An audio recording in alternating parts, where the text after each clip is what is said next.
失敗が許される世界にいるんだから、とことん失敗すりゃいいじゃんっていうふうに私はすごい思い、この言葉を思い出し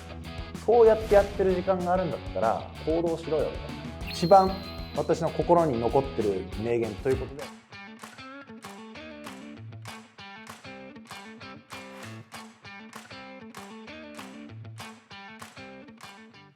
どうも、格闘家の三上美大地です。今回は漫画とかが好きで割と読む方なんですけど、その中でも特にベルセルクっていう漫画がすごい好きで、ベルセルク何がいいかっていうと、やっぱ主人公の運命がすごい過酷なんですよね。私は結構辛いことがあったりうまくいかないことがあったりとかすると、ベルセルクをパラパラっと読んだりとかするんですけど、まあ俺こいつに比べたら楽勝だなみたいな、そういう意味でもすごい自分の心の支えになってくるような漫画なので、その中で、特に自分の心に残ってるような名言3選ご紹介したいかなというふうに思います。じゃあまず第1、言葉だけを紹介すると、コミックス21巻で出てきた「祈るな、祈れば手は塞がる」。この言葉はね、どういう状況で使われたかっていうと、すごいざっくり話しますね。その主人公のガッツがいて、もう一人、女の子がいて、でこの女の子は貴族なんですよね。貴族出身でプライドばっか高くて、いろんなことに対して固定観念が強すぎるような子だったんですよね。だからすごい信心深くて、いろいろお祈りをわざわざ時間を作って作るような人だったんですけど、ある時女の子とガッツが悪霊みたいなのに囲まれてしまって、どうしようもできないみたいな状況になったんですよね。囲まれて、もうこれは死ぬしかないのかみたいな状況で、その悪霊ってのは火をすごい嫌うんですよね。松明の炎をすごい嫌うんですけど、その子は松明の炎を持ってるのに祈り始めたんですよね。でその祈ってる姿を見て、その主人公のガッツは祈るなと、祈れば手は塞がると、お前のその両手に持ってるものなんだと、松明持ってんじゃんみたいな、今できることを最大限にやろうぜっていうようなメッセージではあるんですけど、その言葉はやっぱりすごい自分の中で響いて、例えばうまくいかない状況とかでどうしようとか行動せずにくよくよしちゃう時っていうのがあるわけじゃないですかね。ありますよね。その時にこの言葉を思い出すんですよね。祈るっていうのは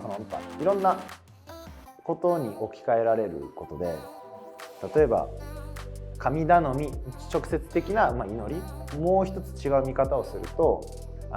くよくよ悩んでたりとか、どうすればいいんだろうとか、ああなってほしいな、こうなってほしいなとかぼんやり考えたりとか、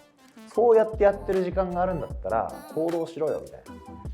なような直接的な力強いメッセージを私はこの言葉に感じて、言葉を選ぶのであればまず最初にこれかなというふうに私は思いました。2戦目はコミックス24巻、これもまたガッツのセリフなんですけれども、達人にでもなってから戦場に出るつもりかというような言葉があるんですよね。これね、どういう状況でこの言葉が出たかっていうと、その頃ガッツっていう主人公は変な縁で一緒についてくる仲間ができたわけなんですよ。でその仲間に石泥っていうコソ泥の男の子がいて、ガッツの強さにね憧れて、俺にも剣を教えてくれみたいな感じで言うんですよ。ガッツはある程度教えるんですけど、ガッツはすんげえでっかいもうバケモンみたいな剣を振り回すタイプでも石泥はすごいちっちゃいやつで、そんな剣を振れるような筋力がなかったわけなんですよね。で石泥に自分自身の技術全て与えたとしても彼は使いこなせないと。ガッツから戦いの基本イロハみたいなのを教わったんだけれども、それから先はお前自分でやるんだぜって言われたんですよね。で石泥はそこでなんでだよみたいな、もうずっと付きっきりで師匠みたいな感じで教えてくれて、そうやって強くなっていくんじゃねえのかよみたいなガッツに言うんですよね。そこでガッツはこの言葉を言う。もうお前は達人にでもなってから戦場に出るつもりかと、気の長い話だなってなるんですよね。これはどういうことかっていうと、だから要はまあ言ってそのまんまですよね。いくら練習したって実践で使えなきゃ意味がないんですよ。あともう一つ、実践でこそ自分の技とか気持ちとかね、そういうのが磨かれるわけで、練習の時にいろんな技を教えてもらっても実践で自然と出る技っていうのが結局は自分にとって一番いい技っていうことになるんですよね。だからそれを知る意味でも実践っていうのはすごい大事だから、お前強くなってからとか上手くなってからとか人付き合いが良くなってから人付き合いしようとかそういうのじゃなくて、まず行動だろうみたいな、まず行動を起こしてそこからいろいろ学んでいくし、その行動することが一番自分の行動の精度を上げるっていうか、自分の行動のクオリティを上げてってくれるんだよみたいな感じで私は解釈したんですよね。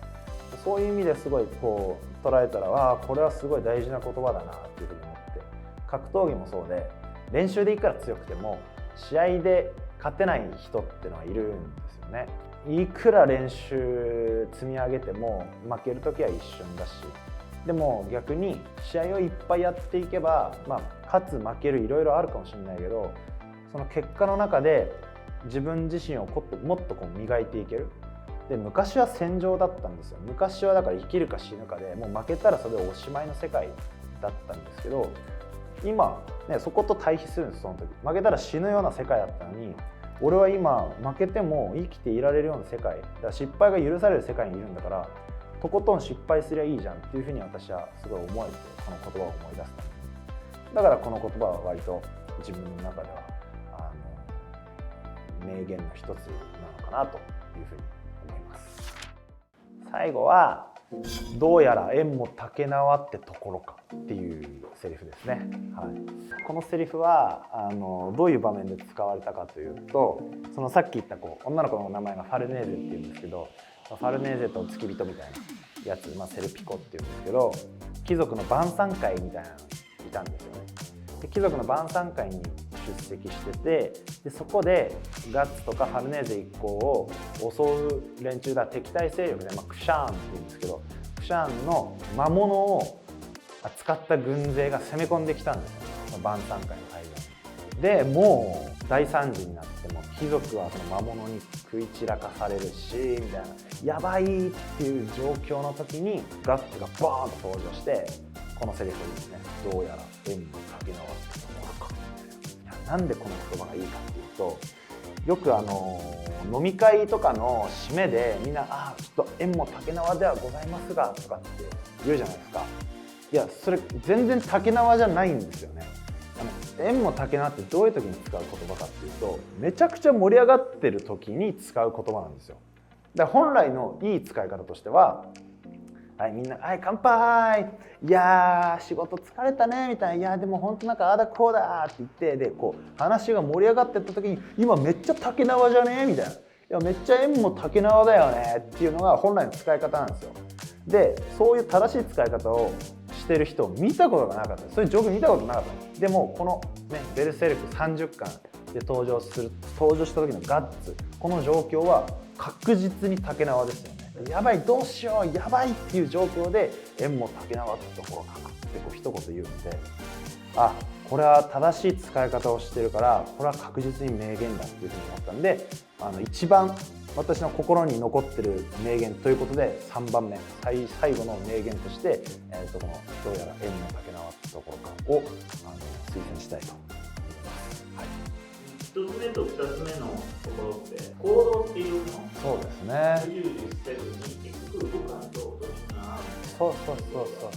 変に出したらっていう状況っていうのがある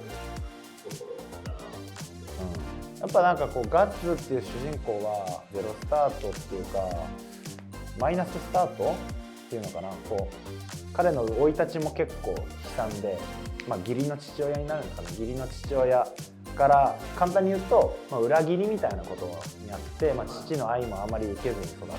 歪んだ状況で育ってきて、そんな中で友達を見つけて、本当に自分の心の中から友達って思える存在と仲間って思えるようなグループを見つけて、こう自分なりの希望を見出してたんですよ。でも希望を見出してたんだけれども、そのすごい友達っていうふうに思ってた人がガッツを裏切るような形になったんですね。そしてそれの結果仲間も全部なくして一気にズドンって落とされて、でもそれでも生きていかなきゃいけないっていうような状況で彼は生きてるんですよね。だからそういう彼が言う言葉っていうのはすごいこう刺さるんですよね。漫画の話だろうってなるかもしれないけど、でもなんか自分自身はいろんなことに対する比喩表現のように感じてて、漫画ではすごい壮絶な世界が描かれてるけど、それも社会のストレスに置き換えられるじゃないですか。そういうふうに考えたら、こういう時にはこういう思考法でやると切り抜けられるのかなってすごい勇気をもらえるんですよね。だから特にベルセルクが大好きなのかなとか、はい、今日は私の好きなベルセルクですね。ベルセルクの名言3選ということで、名言3選選べっていうのもすごい酷な話なんですけど、本当はねもっとマニアックにいろんなことを話していきたいんですけど、初めて撮るベルセルク関連の動画なので、ちょっと今回さらっと分かりやすい言葉を紹介しようと思いました。はい、また、次回の動画でもお会いしましょう。ありがとうございました。最後まで見てくださってありがとうございました。チャンネル登録といいねボタンよろしくお願いします。ですね、確かあれはコミックス28巻だっけな。ちょっと今調べますね。28巻だったと思うんだけど、